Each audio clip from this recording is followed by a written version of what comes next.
저는 이 위암 아주 초기 환자였어요. 1기. 그래서 위를 3분의 1을 잘라냈어요. 근데 5년 전이죠, 이제. 그런데 내가 그리고 난 다음에 사는 게 모든 게 감사해. 살아있는 게 감사해. 살아있는 게.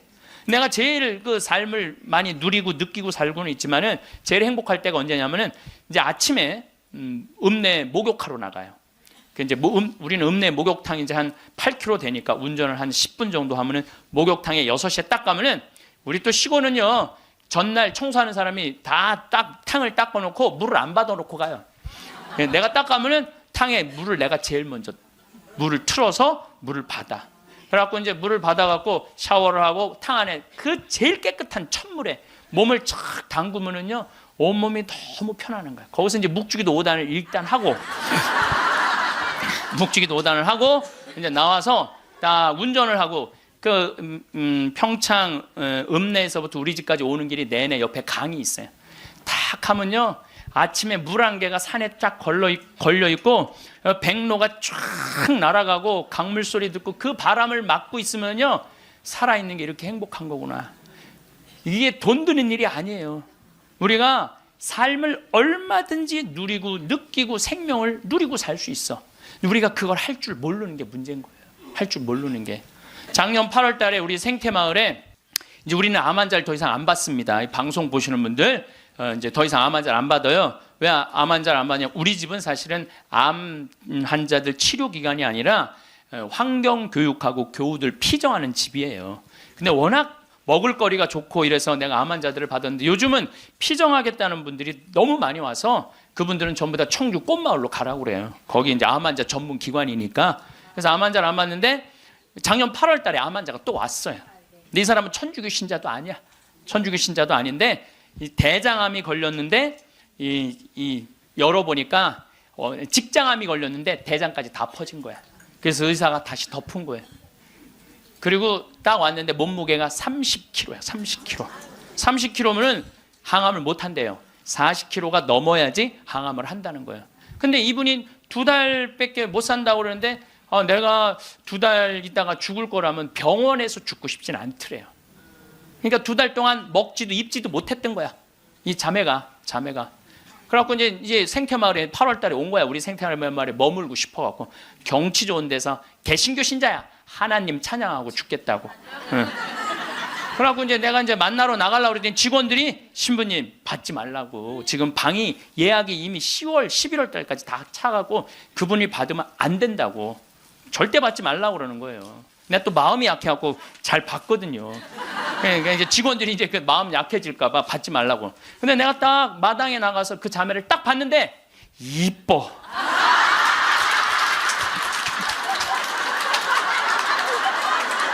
아니 57이라는데 그렇게 이뻐요. 이쁘더라고요. 난 서 있지를 못하는 거야. 2달 동안 입지도 먹지도 못했으니까. 너무 이쁘더라고요. 그래서 신부님 나 2달밖에 안 남았는데 여기 있고 싶다고 좀. 그래서 내가 직원들한테 야 죽은 사람 소원도 들어준다는데 산 사람 소원 하나 못 들어주냐? 그 침대 있는 방 그거 내주자. 그리고 우리가 8월 9월 추석 들어있으니까 그땐 손님이 좀 뜸하지 않느냐. 그래서 받자. 받았어요.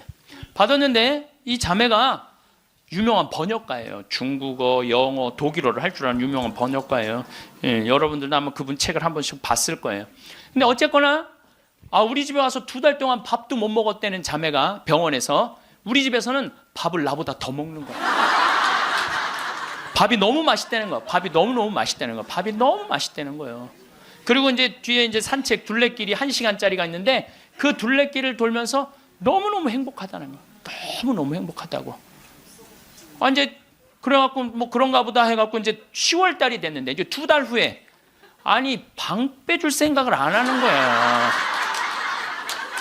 2달 있다가 죽는다고 그래서 받아줬더니 살이 더 통통 찌는 거예요. 살이 더 통통. 근데 10월 달에 오더니 이 자매가 하는 말이 신부님 내가 미사 참여를 해보니까 성체가 너무 좋다는 거예요. 개신교는 성체 성사가 없잖아요. 예수님을 몸 안으로 영한다는 게 여러분들 참 여러분들은 행복한 사람들이에요. 여러분들 사랑은 뭐냐면요, 사랑은 같이 있고 싶은 거야. 여러분들 1살, 2살짜리 애 낳았을 때 걔랑 걔 보고 있으면 같이 있고 싶어? 같이 안 있고 싶어요? 너무 사랑스럽죠?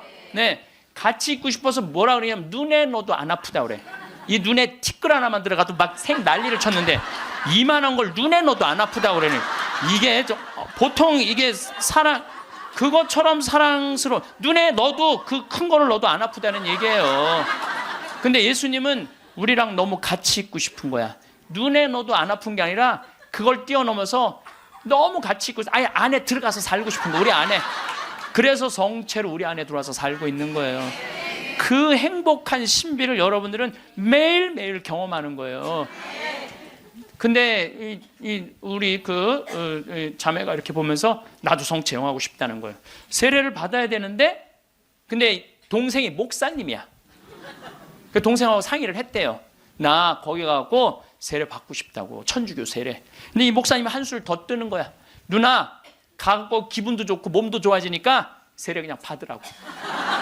천주교 큰 집이나 마찬가지니까 세례 받으라고. 그래갖고 이제 데레사로 세례를 줬어요. 데레사로. 그러니까 데레사가 이제 매 시간마다 나한테 와서 강의 듣잖아. 앉아갖고. 근데 똑같은 걸 듣는데도 똑같이 웃기대. 그 자매가. 웃지, 밥 먹지, 공기 마시지, 예수님 먹지. 좋다는 건 다 하는 거, 좋다는 건 다 하는 거예요.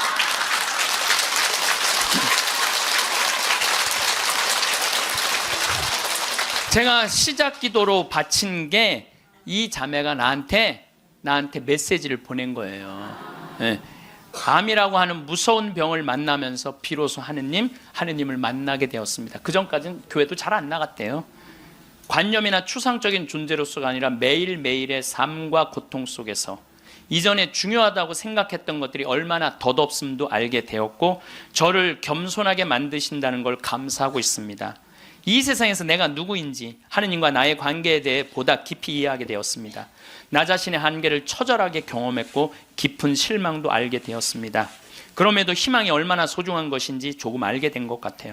그리고 항상 사람들 속에서 서로 보살피며 살아야 한다는 것을 비로소 알게 되었습니다. 우리 생태마을에서 살면서요, 너무너무 삶을, 그리고 이분이 그런 거예요. 2달 동안 그냥 하느님 속에서 살다가 죽겠다고 찬양하면서, 그러면서 점점 건강이, 12월 달이 돼도 방 뺄 생각을 안 하는 거예요. 온몸에 암이 다 퍼졌다는 사람이. 그래서 이제 12월 마지막 제주는 내가 너무 강의가 많으니까 이제 마지막 제주는 쉬어요. 오늘부터 21일까지 하루도 안 쉬고 강의를 하는 거예요. 21일까지. 그러니까 대림 여러분들 피정한다고 그냥 여기서 부르고 저기서 부르고 그러니까 근데 예수님 내가 그래 대림 때 항상 예수님이 난 12월 10일 날 태어났으면 좋겠어. 너무 힘들어. 그래서 25일부터 30일까지는 제가 쉬어요. 근데 쉬면서 이제 평창에 이제 오늘도 새벽에 눈이 와갖고 그냥 직원들이 눈을 다 쓸었거든요. 그래서 이제 마지막 주 쉬면서 집에서 뭐 할 일이 별로 없잖아요, 또. 그러니까 우리 직원들한테 저녁 먹고, 야, 영화 보러 나가자. 우린 또 영화를 보려면 원주로 나가야 돼. 1시간 한 20분 정도 운전을 해서 영화를 딱 이제 보러 갔는데 직원들 다 데려가는데 테레사가 눈에 밟히는 거야. 혼자 놔두고 가기가 그렇잖아요. 그 큰 건물에. 그래서 테레사도 같이 가자. 그래서 이제 테레사하고 같이 영화를 보러 갔어요. 근데 내가 영화를 보러 갔는데 영화를 잘못 골랐어. 영화를 이렇게 단편 영화를 골라야 되는데 1년에 한 편씩 나오는 영화에 2편을 데려간 거예요. 반지의 제왕, 호빗 뜻밖의 여정, 스마우그의 폐허라는 2편을 데려간 거예요. 이 난쟁이들이 잃었던 왕국을 찾으려고 막 하다가 보물을 찾아야 되는데 그 불 속에 용을 깨우면 안 되는 거야. 근데 용을 깨운 거야. 화가 난 용이 팍 날개를 펼치고 이제 마을을 다 불살려고 날개를 딱 펼치고 입을 쫙 벌리다가 영화가 끝나요. 이건 이제 언제 봐야 되느냐면 내년에 봐야 되는 거, 내년에. 영화가 끝나고 데레사한테 미안하더라고. 데레사한테 이제 언제 죽을지 모르는 데레사를 데리고 와갖고 그걸, 그래서 내가 빈말로 데레사한테 얘기했어. 데레사, 우리 내년에 누구 또 보러 오자. 난 빈말로 얘기했는데 데레사는 진지하게, 네 신부님 또 보러 와요 그러는 거예요. 그러나 한 1, 2월 달 해외 강의 성지순례 때문에 생태마을을 2달 동안 비웠어요. 2달 만에 왔는데 데레사가 30kg짜리 데레사가 42kg가 된 거야. 얼굴이 삐쩍 말랐을 때도 이뻤는데 완전히 얼굴이 우리 집에 왔을 땐 흑 색깔이었는데 복사꽃 색깔로 바뀐 거야. 예. 그런데 그 데레사는 그렇게 좋아졌다가 지난 10월 마지막 주에 세상을 떠났어요.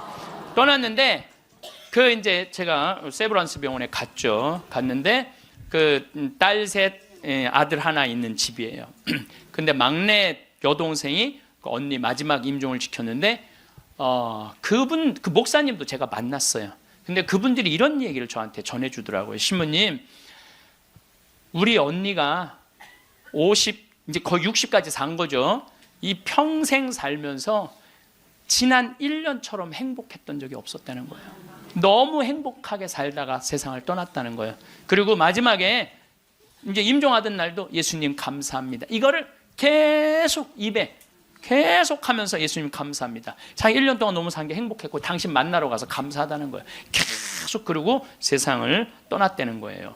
그래서 저는 사는 것 같이 살다가 죽는 사람은 죽어도 살아요. 그렇죠? 근데 이 세상을 죽는 것 같이 사는 사람은 죽어도 죽어요. 죽어도 죽는 거예요. 그래서 데레사가 그렇게 참 예쁜 모습으로 세상을 떠나는 걸 보면서 우리가 오래 사는 게 문제가 아니야. 사는 날까지 즐겁게 사는 게 행복한 거예요. 우리 그 데레사가 마지막에 나한테 보낸 메시지가 있어요. 이거 내가 끝기도에 할 거지만 지금 다시 한번 읽어드릴게요. 누군가 제게 제일 좋아하는 게 무엇이냐고 묻는다면 즉시 하늘을 바라보는 것이라고 답할 거예요. 우리 생태마을에서 이렇게 하늘을 바라보는 모습이 너무너무 행복했대요. 하늘이 파란 하늘을 바라보는 게. 새벽 하늘, 해질녘, 하늘 낮과 밤의 하늘을요. 하늘은 늘 자유롭고 무한하며 아름다워요. 하늘을 보면 주님께 삶을 주신 그 사랑에 감격해서 울고 싶고 웃고 싶어요.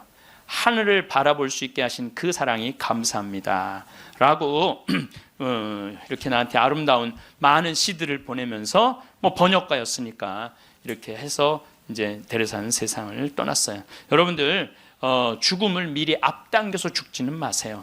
살아있는 동안 삶을 즐기고 죽을 때 죽음을 받아들이는 훈련이 필요합니다. 우리가 항상 죽기 전에 후회를 참 많이 합니다. 사람들이 병들어서 자신에게 주어진 시간이 얼마 남지 않았다고 하면 하느님, 만약 당신께서 다시 한번 저에게 생명을 허락하셔서 건강하게 된다면 훨씬 더 착하게 살고 운동도 열심히 하고 남들한테 희생도 잘하고 성당도 열심히 다니겠다고 그렇게 자신과 약속하는 사람들 참 많아요. 그렇죠? 내가 본당 신부 때 키가 1m 한 70, 한 4cm 되는 처녀 아이였어요. 키도 크고 얼굴도 이쁘고. 근데 아버지가 고엽제로 돌아가셨어요. 베트남에서. 근데 그때만 해도 이게 자식한테 물림을 당한다고 그랬는데 병원에서 유방암일 가능성이 있다고. 그래갖고 이제 검사를 해놓고 한 2주 후에 결과가 나오는 거야. 근데 그 2주 동안 너무 불안한 거야. 그래서 사제관을 찾아왔어요. 신부님 너무 불안하다고. 나 암이면 어떻게 하느냐고. 나 아직 시집도 안 갔는데 아버지 그렇게 돌아가시고 어떻게 하느냐고 막 정말 눈물을 흘리면서 고통스러워하고 괴로워하는 그 아가씨가 있었어요. 그래 우리 기도해보자. 다 암이지 않을 수 있으니까. 그 2주 후에 이 친구는 와갖고 너무 화난 얼굴로 신부님 암이 아니래요. 이 친구는 지금 거의 20년이 지난 지금도 아주 행복하게 잘 살고 지금도 1년에 한 번씩 나한테 인사를 와요. 여러분들도 병원에 갔는데 당신 암이라고 그러고 검사를 했어. 그 기다리는 기간 동안 여러분들 무슨 생각할 것 같아요? 결과 기다리는 동안 별 생각을 다 할 거예요. 내가 왜 이렇게 착하게 살지 못했을까? 만약에 내가 다시 살아난다면 일도 12시간씩 더 하고 내가 미워하는 놈 끝까지 미워하고 이런 사람은 한 명도 없을 거예요. 그렇죠? 만약에 내가 더 다시 살아난다면 더 착하게 살고 더 기쁘게 살고 더 사랑하면서 살겠다고 100이면 100명 다 그렇게 결심할 거예요. 내가 만약에 암이 아니라면 이런 놈들, 그때 내가 그 놈을 더 괴롭혔어야 되는데, 더 미워했어야 되는데, 만약에 이런 마음을 죽기 전에 다시 건강해진다면, 그런 마음을 갖는다면 이런 사람이 지옥에 가는 거예요. 이런 사람이. 난 이런 사람은 없다고 생각을 해요. 우리가 죽음이 아픈 건 사랑하지 못하기 때문에 아픈 거예요. 우리가 죽음이 아쉬운 건 미처 누리지 못한 행복 때문에 죽음이 아쉬운 거예요. 우리가 죽음이 괴로운 건 이 세상에서 사람으로서 꼭 해야 되는 도리를 하지 않고 이웃을 도우지 않았기 때문에 죽음이 아픈 거죠. 많은 경우 살아있을 때 우리 자매님들이 남편한테 이래요. 제발 담배 좀 끊어. 그때 안 끊다가 폐암 딱 걸려서 그때 끊는 사람들. 제발 술 좀 끊어. 그래도 안 끊다가 간암 걸려서 끊는 사람들. 이런 사람들이 가장 바보 같은 사람들이에요. 지난 2월 달에 괌에 강의를 갔다 왔는데, 거긴 휴양지잖아요. 그 총회장님이 재미난 얘기를 하시더라고요. 신부님, 그 괌에 휴양지 띠 뛰는 데가 있대요. 그러면은 생전 안 보이던 사람이 어느 날부터 뛰기 시작한대요. 그럼 사람들끼리 서로 수군거린대요. 저 사람 의사가 당신 운동하지 않으면 죽는다고 얘기한 사람이다. 3개월 뛰다가 사라진대요. 죽은 거죠. 여러분들, 운동도요 평상시에 하는 거예요. 평상시에 병 걸려서 암 걸려서 하는 게 아니고 뭐든지 지금 해야 돼. 사랑도 나중에 하지 말고 지금 하고, 술도 나중에 끊지 말고 지금 끊고, 담배도 어떻게 나중에 끊지 말고 지금 끊고, 성주순례도 나중에 가지 말고 지금 가야 된다는 거예요. 사랑도 그래요. 많은 사람들이 왜 나를 아무도 사랑해 주지 않지? 나 같은 거한테는 관심도 없네. 나같이 못생기고 뚱뚱하고 능력 없는 나한테 관심 가져주는 사람 하나도 없네. 이러고 맨날 울고 우울증에 걸리는 사람들이 있어요. 여러분들, 많은 사람들이 저한테 그래요. 신부님은 사랑을 많이 받아서 그런 말씀, 우리들 마음을 이해를 못한다고. 여러분들, 제가 사랑만 받을까요? 저도 노력 무지하게 해요. 사랑하려고 노력을 해요. 여러분들, 아무것도 안 하고 사랑만 해줘, 사랑만 해줘. 그런 사람 사랑스러워요, 안 사랑스러워요? 노력하는 사람이 사랑도 받는 거예요. 그냥 무조건 가만히 있는데 누가 나를 사랑해줘요? 사랑도 열심히 하면 다. 낭만적인 사람은요, 잘생기고 이쁜 사람이 낭만적인 사랑하는 거 아니에요. 내가 신부 막 됐을 때 어머니 아버지 모시고 강릉 쪽으로 놀러를 갔는데, 하여튼 부부가 놀러를 왔는데 남자는 참 잘생겼는데 여자는 도저히 아닌 얼굴이야. 근데 남편이 나한테 사진을 찍어달라고 그러는데, 여보 이리 와. 그리고 아내를 탁 앉는데 나 같으면 도저히 못 앉을 것 같은데,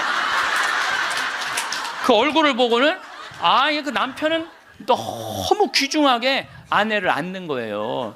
그래서 사진을 찍으면서도 참 신기하다. 어떻게 저게 가능하지? 근데 한 50대 후반쯤 된 분들이었어요. 근데 제가 요즘 그 부부를 이해를 하기 시작을 해요. 요즘 그래서 그렇게 남편이 소중하게 대했구나, 이게 이해가 돼요. 왜? 가만히 생각을 해보니까 요즘 이렇게 우리 자매님들 이렇게 한 결혼 30년 된 자매님들 이렇게 보면은요, 그 남편한테 정성스럽게 하고 자식 잘 키우고 살림살이 내조한 그런 분들은요, 얼굴이 잘생기고 못생기고의 문제가 아니야. 남자가 이렇게 바라봤을 때, 그래 나하고 함께 인생을 같이 왔구나, 그 자체로 소중한 거야. 이쁘고 그게 상관이 없더라고. 요즘 이제 나이를 먹으니까 그게 이해가 되더라고요.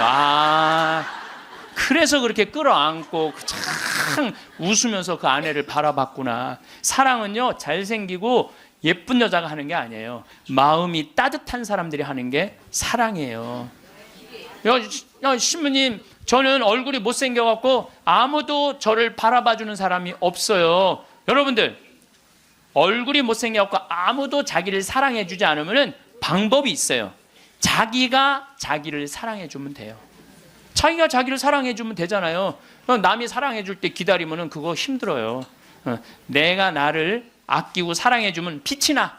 빛이 나면은 사람들은 나한테 다가오게 돼 있는 거예요. 그래서 우리는 하여튼 죽기 전에 생이별하는 거, 사랑도 못하고 뭐 이래서 죽는 게 싫어. 이제 사랑도 하고 여행도 다니고 다 좋아. 그래도 죽는 게 싫어. 왜 그러냐면 존재의 사라짐 때문에 그래요. 내 존재가 이 세상에서 없어진다는 것은 너무너무 슬픈 거예요. 이건 좀 형이상학적인 문제예요. 내 존재가 사라진다는 거. 내가 40살인데 1월 달에 병원에 갔더니 의사가 당신 2달밖에 못 산다. 기껏 살아야 두 달이다. 3월 달에는 죽는다. 그럼 이 사람은요, 이때부터 울기 시작을 하는 거야. 내가 3월 달에 죽어? 나 진달래 보고 싶은데 진달래 필 때 나는 이 세상에 없겠네. 나 여의도 벚꽃 구경 가고 싶은데 벚꽃 필 때 난 이 세상에 없겠네. 나 목련 보고 싶은데 목련 필 때 난 이 세상에 없겠네. 그리고 우는 사람 참 많아요. 난 생태마을에 있으니까 암 환자들 많이 오잖아요. 예. 그래갖고 막 울며 불며 신부님 난 아직 어디도 못 가봤고 제주도도 못 가봤고 바다도 못 가봤고 근데 나 죽는다고 막 울며 불며 하는 사람들 참 많아요. 한 분이 그 암 환자는 잊지를 못하겠어요. 암 진단을 받고 영등포에 역에 딱 섰는데 온 세상이 찬란해 보이더래. 온 세상에 막 딱 했는데 그 리아카를 그 박스를 그냥 묶어갖고 리아카를 끌고 가는 할아버지가 너무 멋있어 보이더래. 저 할아버지는 살아서 생명을 누리고 살고 있구나. 저 할아버지는 생명을 누리고 살고 있구나. 그 할아버지가 그렇게 힘차 보이더래. 그 이 포장마차에서 떡볶이하고 오뎅을 끓이느냐고 땀을 흘리는 그 아줌마에 너무 부럽더래. 그리고 버스가 온다고 막 버스 잡는다고 막 사람들이 뛰어갈 때 생명이 막 흘러 넘치더래요. 난 이제 이 세상에 더 이상 없겠구나. 이런 세상에 함께 할 수 없구나. 내 존재가 잊혀진다는 거, 내 존재가 사라진다는 건 너무너무 슬픈 거예요. 근데 여러분들, 제가 진리 하나 알려드릴게요. 우리 인간은요, 죽기 전까지는요, 절대 안 죽어요.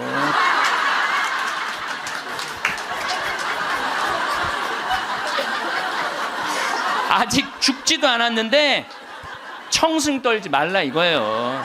죽지도 않았는데 청승 떨지 말라는 거예요. 근데 많은 사람은 아직 죽지도 않았는데 죽은 것처럼 사는 사람들 많아요. 난 죽을 거다, 죽을 거다. 그래서 암 환자들도 두 종류가 있어요. 살아있는 동안 즐겁게 살다가 죽는 사람이 있고, 아직 죽지도 않았는데 죽은 것처럼 죽다가 살다가 죽는 사람이 있다니까요. 그래서 죽기 전까지는 절대 안 죽어요. 여러분들도 오늘 이렇게 와서 강의 들으니까 삶이 생명감이 좀 느껴지지 않아요? 예. 그래서 집에 있으면 안 되는 거예요. 집을 나가야 되는 거 무조건. 예. 집에 있으면 우울증밖에 걸릴 게 없는 거예요. 예.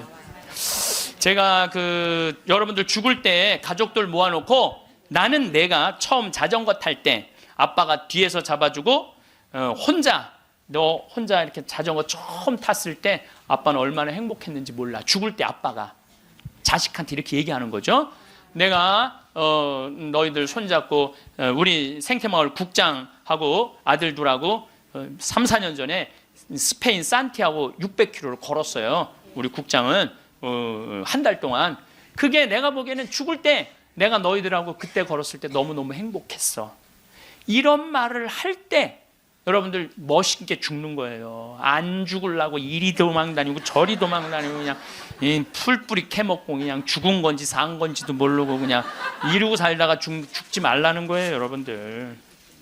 김수환 추기경님이 돌아가실 때 고맙습니다, 사랑하십시오. 참 멋있게 죽잖아요. 여러분들도 죽을 때 좀 제발 멋있게 죽어. 죽을 때 좀 멋있게 죽어야 될 것 같아요.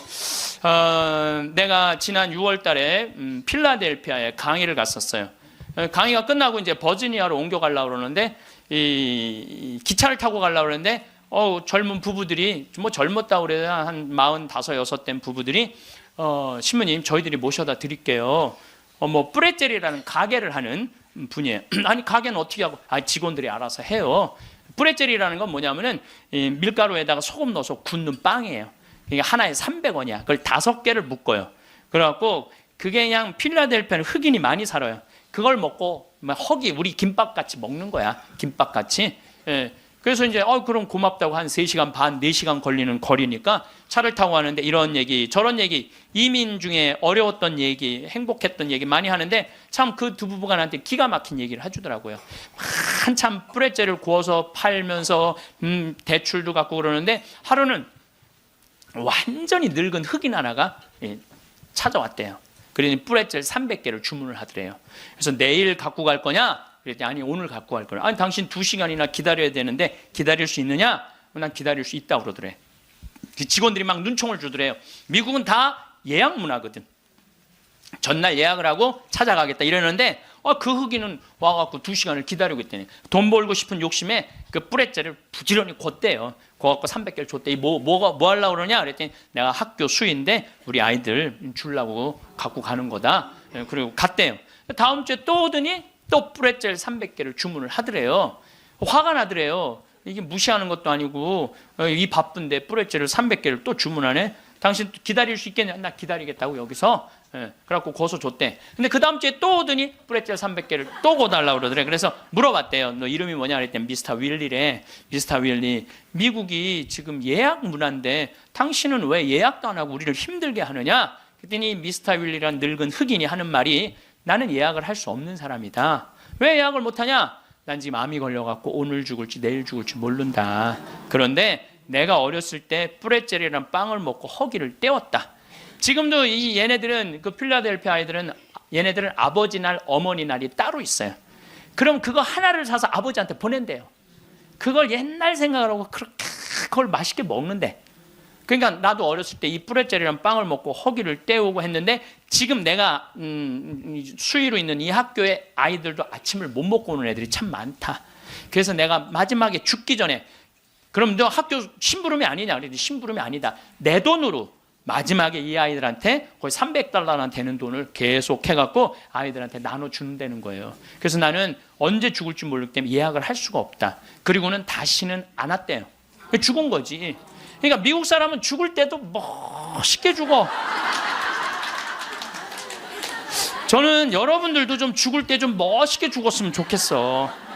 좀 내가 어디 선물을 갖고 가고 어디 선물을 좀 주고 죽는 그런 모습이 좀 있었으면 좋을 것 같아요. 그래서 이제 우리가 죽을 때 멋있게 죽으려면 잘 살아야 돼. 잘 살아야 돼. 그래서 저는 여러분들 우리가 잘 살려면 삶을 계획을 잘 세워야 돼. 계획이 없는 삶은요 잘 살 수가 없어요. 여러분들 인생 계획 어떻게 잘 세워져 있어요? 네. 아유 신부님 무슨 계획이 있어? 다 살았는데. 천만의 말씀이요. 여기 다 산 분 한 분도 안 계세요. 제가 얘기했죠. 죽기 전까지는 절대 안 죽는다고. 그러니까 계획이 있으셔야 된다니까. 저는 신학생 때 세미나를 하는데 앞으로 주 5일제가 된다는 거예요. 주 5일제. 그럼 토요일 날 일요일 날 교우들 성당 안 나온다는 거예요. 경치 좋은데 구경 가느냐고 성당에 안 다닌다는 거예요. 프랑스가 신자 비율이 97%인데 주 5일제 실시하고 미사 참여율이 8%로 떨어져요. 90%가 성당에 안 나오는 거예요. 내가 프랑스에 가보니까 금요일 저녁부터 놀러 나가더라고요. 금요일 저녁. 그 일요일만 되면 그 파리로 엄청난 차들이 들어오는 거야. 그럼 언제 성당에 가? 토요일 날 놀러 다니느냐고.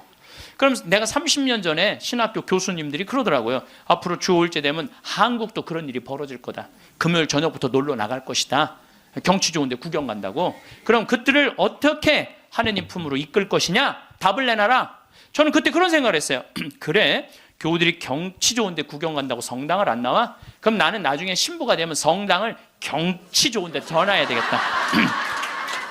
그리고 글리 오라고 해야 되겠다. 그래서 이제 제가 이제 신부 되자마자 저는 생태마을을 신학생 때부터 꿈꿨으니까 신부 되자마자 땅 보러 다녔어요. 용문으로, 양평으로, 가평으로, 안성으로. 주머니 돈 한 푼 없어도 항상 꿈을 하느님이 이루어 주시거든요. 네. 월요일 날 나한테 40억 봉헌한 분도 내가 아프리카 잠비아에 대학, 농업대학 세운다는 꿈을 꾼 거예요. 그러니 누가 이루어 주시는 거예요? 하느님이 이루어 주시는 거예요. 믿음이 있어야 돼. 언젠간 줄 거라는 믿음이 있어야 돼. 네. 그래서 이제 막 여기저기 땅 보러 다니는데 뭐 30억, 50억 그러더라고요. 부동산 업자가 신부님 돈이 어디 있어서 땅을 보러 다니느냐고. 나 돈 한 푼도 없다. 대신 꿈이 있다, 꿈이. 그래서 이제 이제 교구청에서 내가 하도 그렇게 뛰어다니니까 주교님이 부르더니 강원도 평창에 땅이 15,000평이 있다는 거, 15,000평. 그거를 꾸며 보라는 거예요. 그래서 제가 30살에서부터 그걸 꾸미기 시작을 한 거예요. 본당 신부 하면서. 뭐 집에 들어오면 새벽 2, 3시 늘 그랬어요. 다 본당 사목하고 집에 들어오고 그러니까. 10년 하는데 도저히 안 되겠더라고요. 그래서 주교님한테 청을 드렸죠. 주교님, 저 이제 초대 본당 신부 2번을 5년을 했으니 저 이제 강원도 평창 생태마을에 들어가서 살게 허락을 해 주십시오. 청을 넣었더니 주교님 그럼 가라고. 그래서 내가 가서 생태마을에 가서 사는데 10년 동안 꽃 심어놓고 나무 심어놓고 사니까 지금은 봄만 되면 천국이에요. 천국. 얼마나 꽃이 피면 아름다운지 몰라요. 산수유 피고 개나리, 진달래, 뭐 마로니에, 목련, 벚꽃, 찔레꽃, 이팝꽃, 조팝꽃 뭐 이런 거 피면은 꽃동산이에요. 꽃동산. 얼마나 아름다운지 몰라요. 그래갖고 마당에 딱 서면 강이 쫙 내려다 보이니까 얼마나 좋아요. 사람이요, 여러분들 산이 하나 보이는 데 사는 사람은 그냥 그런 데서 사는 거래요. 근데 산이 3겹이 겹쳐서 보이는 데서 살면은요 좋은 땅에서 사는 사람이라는 거예요. 근데 산이 한 5겹 겹쳐 보이는 데서 사는 사람은 명당에서 산다는 거예요. 근데 산이 한 7겹 겹쳐 보이면은 대명당, 대신 내려다 보여야 돼. 그 산이 내려다 보이면 대명당에 사는 거야. 근데 우리는 여기 있으면은 치악산 그 자락까지 보니까 12겹까지 보여. 12겹까지. 그리고 거기에 강 하나 흘러주면은 그건 말할 것도 없대는데 앞마당에. 그러니까 딱 마당에 딱 서 있으면은요 얼마나 행복한지 몰라요.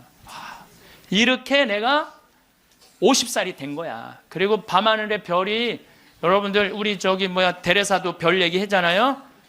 별이 얼마나 아름다운지 몰라요. 그러니까 우리 여기 남산이 278m야. 우리 생태마을은 325m야.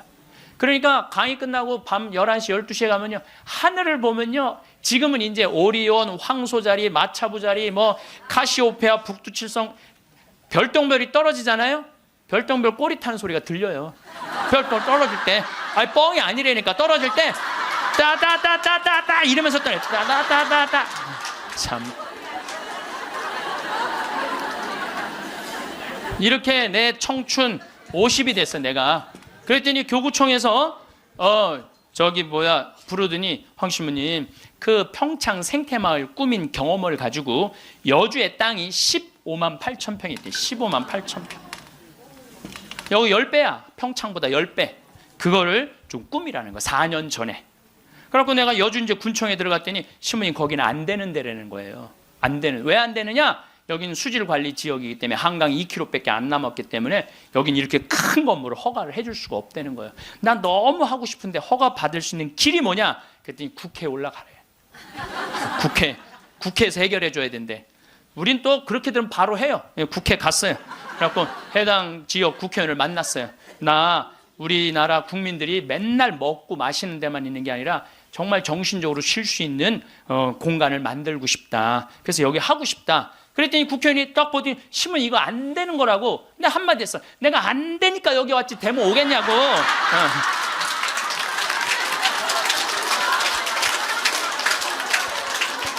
그때 마침 그 국회의원이 아주 열심한 천주교 교우였어. 고민을 많이 하더라고요. 그러더니 그러면은 군수님하고 얘기를 해보고 연락을 드리겠다고. 그래서 이제 기다렸죠. 일주일 후에 연락도 빨리 오더라고. 아주 능력 있는 국회의원이야 보니까. 전화 오대. 신부님 우리가 군수님하고 거기 이제 폐수 처리 용량이라는 게 있어요. 그거를 할당을 해주기로 했다고. 열심히 해보시라고. 나는 그냥 그러면 끝나는 줄 알았어요. 너무 좋았는데 이게 또 이제 다시 허가 기간이 경기도청으로 넘어가는 거야. 경기도청에 가니까 이게 또 난감한 거야. 근데 마침 내가 또 경기도 기관장들한테 아침 먹고 하는 강의를 했었어요. 도지사 있고 뭐 법원장, 경찰청장, 무슨 뭐 세무서장, 뭐 국회의원들, 뭐 또 뭐 무슨 시장들 다 모였는데 강의를 아침에 하는데 끝나고 난 다음에 도지사님이 차 한 잔 마시자고 그래서 마시면서 이 도지사님이 그러더라고요. 신부님 되게 기관장들이기 때문에 아침 먹고는 다 간대. 근데 끝까지 들은 게 신부님이 처음이라는 거야. 신부님 너무너무 우리한테 유익한 강의를 해줘서 너무너무 감사하다고. 혹시 필요한 거 있으면 말을 하라고. 내가 필요한 거 있다고. 나 필요한 거 있다.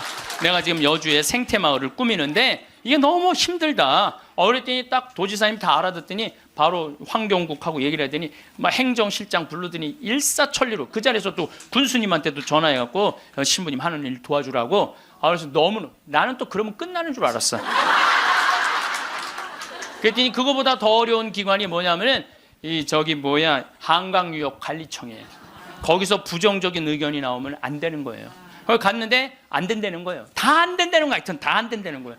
그래서 갔는데 그 이제 판시관이 7급 공무원인데 여자야.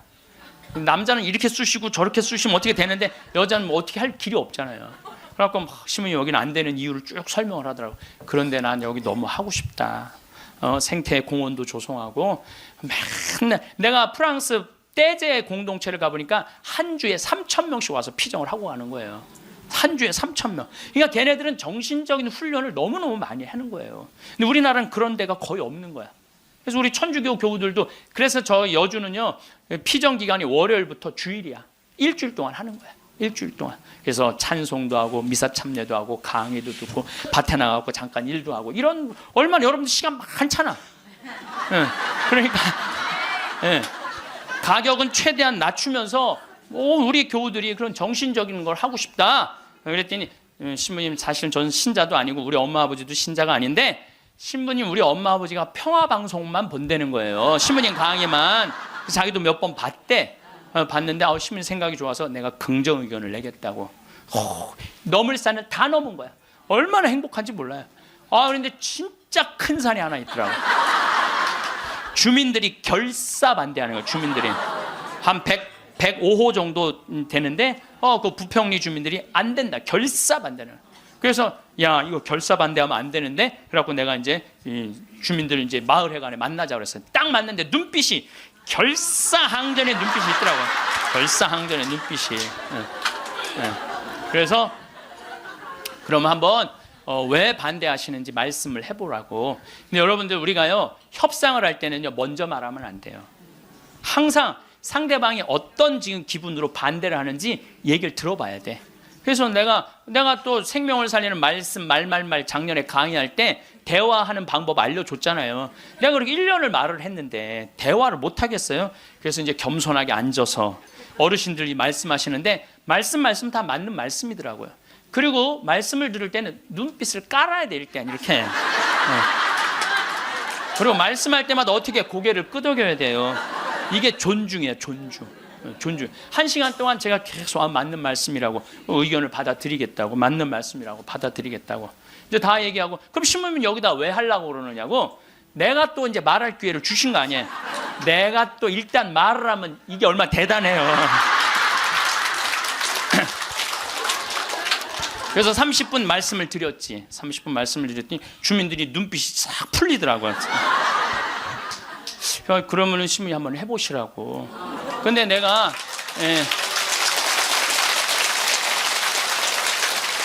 그걸로 끝나서는 안 될 것 같아.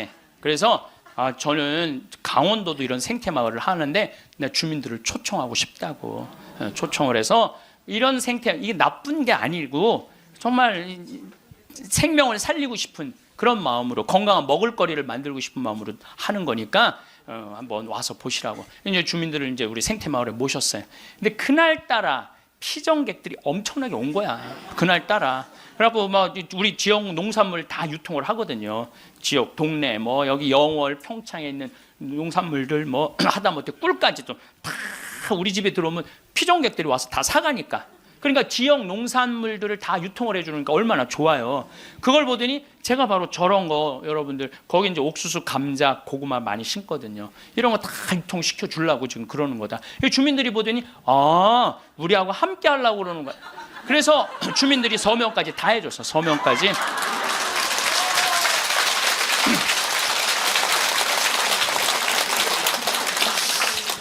나는 보통 텔레비전 보면 막 반대할 때 막 결사 반대 막 피 같은 거 막 써놓고 막 그리고 서로 막 죽기 살기 까무러치기로 싸우는 거 보면 이해가 안 돼. 왜 말로 하면 될 걸 왜 싸우는지 이해가 안 가. 나도 양보할 걸 많이 양보를 했어요. 왜냐하면 거기에 주민들이 나는 그 산을 좀 넓은 농토를 하려고 하는데 산을 보존해 달라고 그러더라고. 맞는 말씀이잖아요.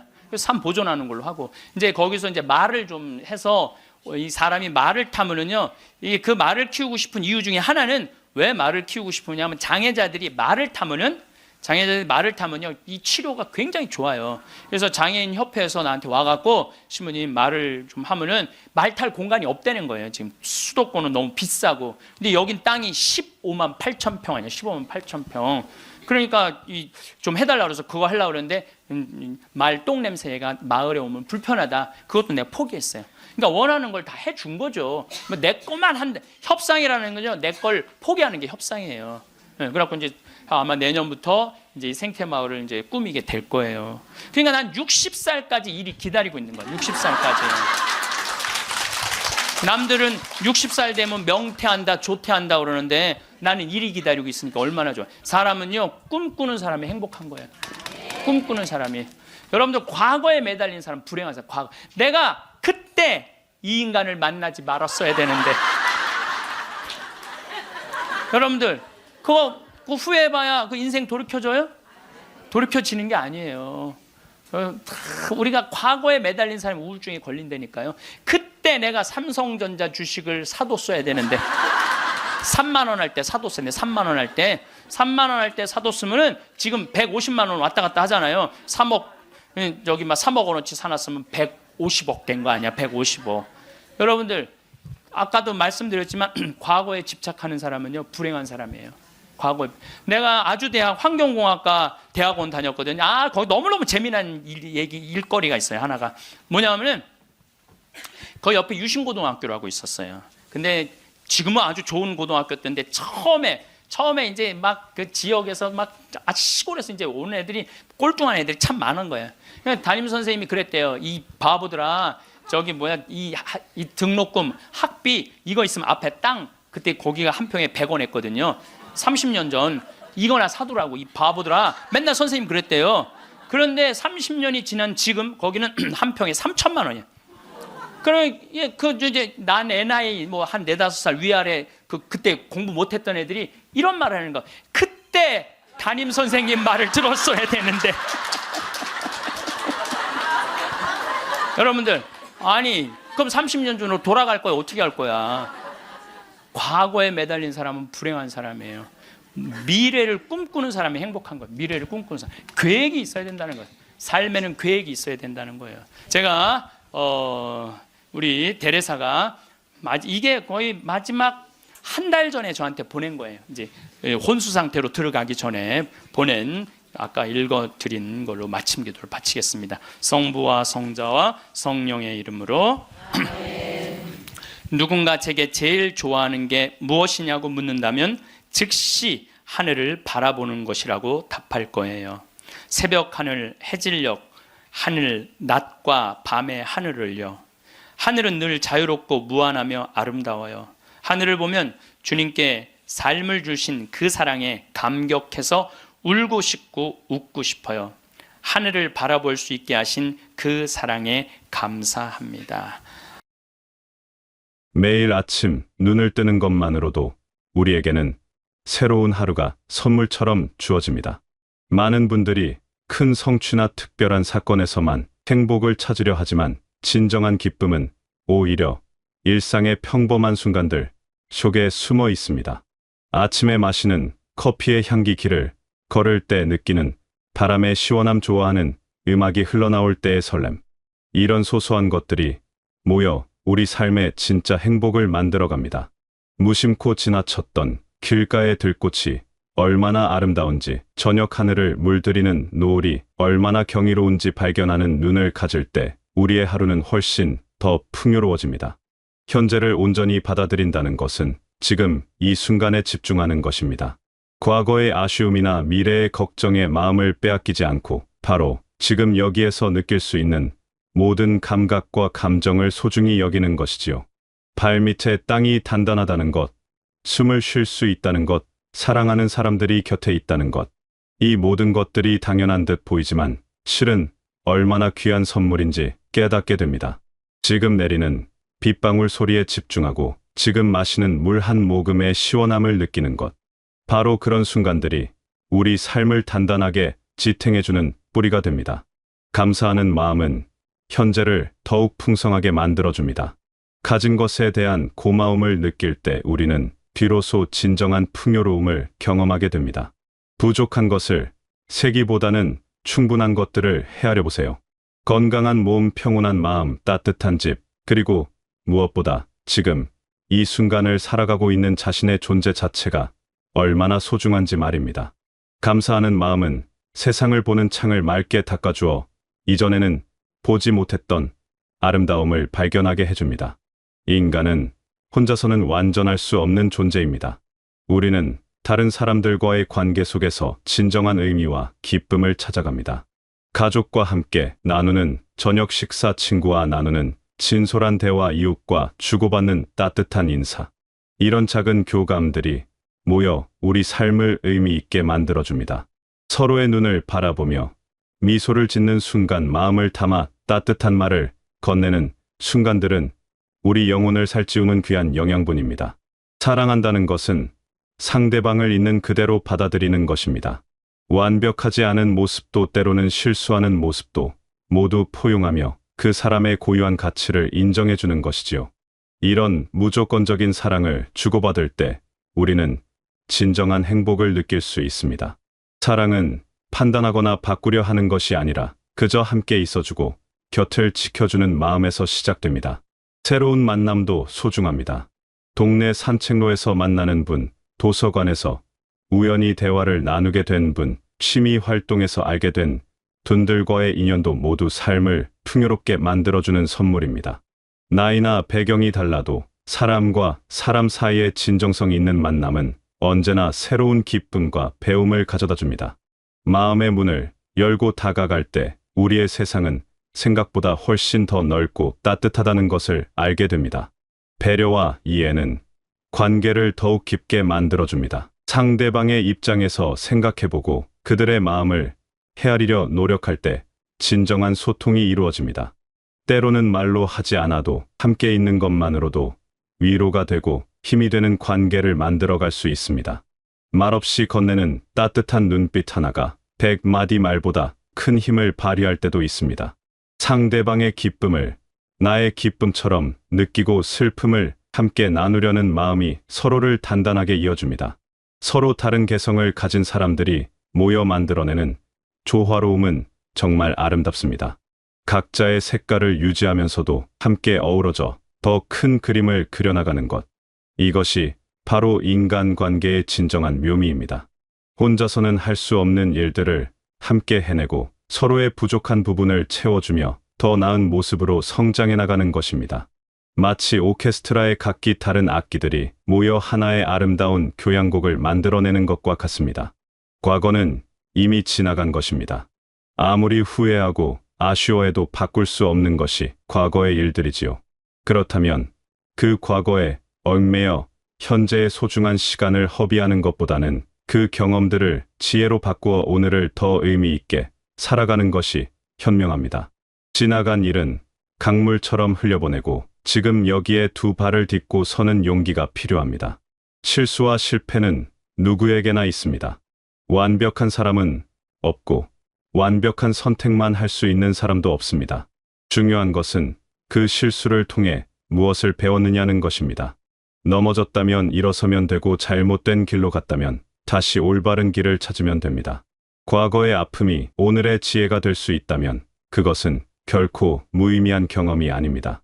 상처는 우리를 더 깊이 있는 사람으로 만들어주는 성장의 흔적일 수 있습니다. 용서는 다른 사람을 위한 것이 아니라 자신을 위한 것입니다. 남을 원망하고 미워하는 마음은 결국 자신의 마음을 어둡게 만들 뿐입니다. 상처를 준 사람을 용서한다는 것은 그들의 행동을 정당화하는 것이 아니라 그 아픔에서 자신을 자유롭게 해주는 것입니다. 용서를 통해 우리는 과거의 무거운 짐을 내려놓고 가벼운 마음으로 앞으로 나아갈 수 있습니다. 미움이라는 감옥에서 스스로를 걸어 나오게 하는 열쇠와 같습니다. 아쉬움도 마찬가지입니다. 하지 못한 일들, 가지 못한 길들에 대한 아쉬움은 자연스러운 감정이지만 그것이 현재의 행복을 가로막아서는 안 됩니다. 대신 그 아쉬움을 오늘 할 수 있는 일들에 대한 동기로 바꿔보세요. 아직 늦지 않은 것들, 지금이라도 시작할 수 있는 것들에 집중한다면 과거의 아쉬움도 새로운 시작의 에너지가 될 수 있습니다. 지나간 계절을 그리워하기보다 지금 피어나는 꽃을 즐기는 마음이 중요합니다. 경험은 우리의 소중한 자산입니다. 좋았던 기억들은 마음의 보물상자에 간직하고 힘들었던 순간들은 성장의 밑거름으로 삼으세요. 모든 경험이 지금의 여러분을 만든 소중한 과정들입니다. 과거를 부정하지도 말고 과거에 사로잡히지도 마세요. 그 모든 것들을 포용하며 오늘을 더 지혜롭게 살아가는 것이 진정한 성숙함입니다. 삶은 끝까지 가능성으로 가득합니다. 새로운 도전이나 꿈을 포기할 필요는 없습니다. 오히려 많은 경험을 통해 얻은 지혜와 여유로움으로 더욱 의미 있는 일들을 해낼 수 있습니다. 새로운 취미를 시작하거나 배우고 싶었던 것을 배우거나 가보고 싶었던 곳을 여행하는 것. 이 모든 것들이 여전히 가능합니다. 우리 안에는 아직 발견되지 않은 수많은 가능성이 잠자고 있습니다. 작은 변화부터 시작해보세요. 매일 조금씩 새로운 것을 시도해보거나 평소와 다른 길로 산책을 해보거나 새로운 음식을 만들어보는 것처럼 작은 변화들이 삶에 활력을 불어넣어줍니다. 변화를 두려워하지 마세요. 변화는 성장의 다른 이름이고 새로운 기쁨을 발견하는 통로입니다. 익숙함에서 벗어나는 작은 용기가 우리의 일상을 더욱 흥미롭게 만들어줍니다.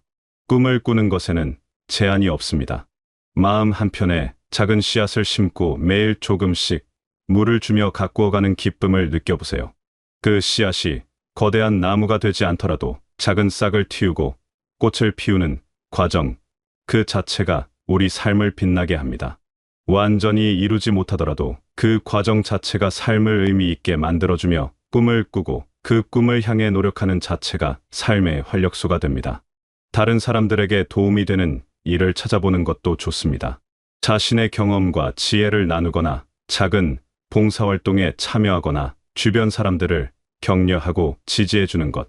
이런 일들을 통해 우리는 자신의 존재 가치를 확인하고 삶의 새로운 의미를 발견할 수 있습니다. 내가 가진 작은 것이라도 나눌 때 그 가치는 몇 배로 커집니다. 나눔의 기쁨을 경험해 보세요. 물질적인 것을 나누는 것도 좋지만 시간을 나누고 관심을 나누고 마음을 나누는 것이 더욱 큰 의미가 있습니다. 혼자 사는 이웃에게 안부를 묻거나 힘들어하는 친구에게 격려의 말을 전하거나 어린 세대들에게 삶의 지혜를 나누는 것. 이런 작은 나눔들이 세상을 더 따뜻하게 만들고 자신의 마음도 더욱 풍요롭게 해줍니다. 건강한 몸과 마음을 유지하는 것도 중요합니다. 규칙적인 운동과 균형 잡힌 식사, 충분한 휴식과 마음의 평화. 이런 것들을 통해 앞으로도 오랫동안 활기차고 의미 있는 삶을 이어갈 수 있습니다. 건강은 모든 가능성의 기초이니까요. 자신의 몸과 마음의 소리에 귀 기울이고 스스로를 아끼고 돌보는 시간을 가지는 것이 무엇보다 중요합니다. 진정으로 아름다운 삶이란 무엇일까요? 그것은 현재의 순간순간을 소중히 여기며 주변 사람들과 따뜻한 사랑을 나누고 과거의 무거운 짐들을 내려놓은 채 미래를 향해 희망을 품고 나아가는 삶입니다. 거창한 성취나 화려한 성공보다는 일상의 작은 행복들을 발견하고 감사할 줄 아는 마음이야말로 삶을 풍요롭게 만들어주는 진짜 보물입니다. 사랑은 삶의 가장 큰 원동력입니다. 가족을 사랑하고 친구들을 아끼며 새로 만나는 사람들에게도 열린 마음으로 다가가는 것. 그리고 무엇보다 자기 자신을 사랑하는 것. 자신의 부족함도 받아들이고 자신의 가능성을 믿으며 스스로를 격려하고 응원하는 마음이 모든 사랑의 시작입니다. 자신을 온전히 사랑할 때 다른 사람에게도 진정한 사랑을 나눌 수 있습니다. 현재에 충실한다는 것은 과거나 미래의 마음을 빼앗기지 않고 지금 이 순간에 온전히 집중하는 것입니다.